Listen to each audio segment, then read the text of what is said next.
I want to play this because I think it's very important to get you guys to react to. This is Republican Senator Chuck Grassley. He held a town hall in his home state of Iowa. That was yesterday. This video is from Iowa's starting line that shows how he responded to a question on banning AR-15 style weapons. Watch.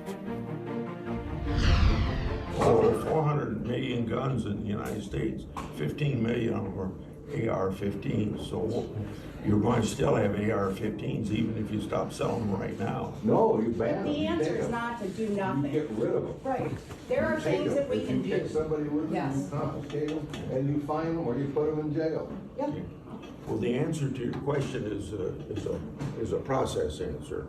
Whatever we do through the Cornyn-Murphy cooperative effort to make schools safe and to do what you can with guns, that probably would not get 60 votes. And I'll say, Quit filibustering it then.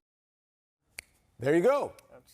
And look, conservative, one of the most conservative. We reached out to Grassley's office, by the way, for a comment, but we haven't heard back. Constituents are clearly angry, John. Do you think this is going to have an impact on senators like Grassley? That's why I said this is a more dangerous thing for Republicans, I do believe, in this moment, come November, than it is for Democrats. Well, I think the issue is that the parties are basically captive to their bases, particularly the Republican Party, as Ron was pointing out. But the fact that Chuck Grassley is getting that kind of pushback in Iowa, right? Folks are saying, look, you're just telling me we can't do anything? Right. You know, that's not the American way. You deal with difficult issues and you find common ground. And he's saying there's no way it's going to get 60. And that woman immediately said, well, then stop filibustering, which is the actual issue.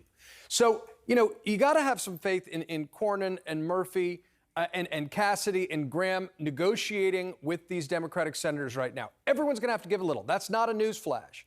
The question is whether they can get 10 Republicans to support it. Right. That's the standard. It is not mission impossible unless everyone is so cynical in Washington that they treat it that way. But people will listen to their constituents. That was the power, what you just heard against Chuck Grassley. It's not just guns, but it's you cannot exclude the guns, right? It's red flag issues are both. It's comprehensive, yes. Both. It's all of it. Ron, you have been looking into this. Are the American people behind the president when it comes to gun reform? Well, sure. I mean, you know, the dynamic has been the same for a long time.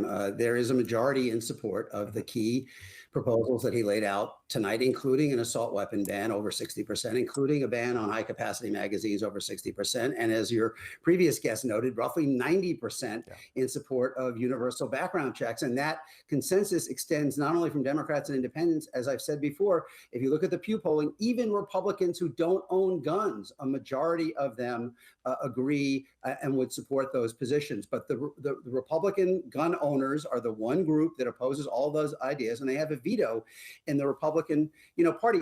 It's easy to forget in the 1990s, there were 38 House Republicans who voted for an assault weapon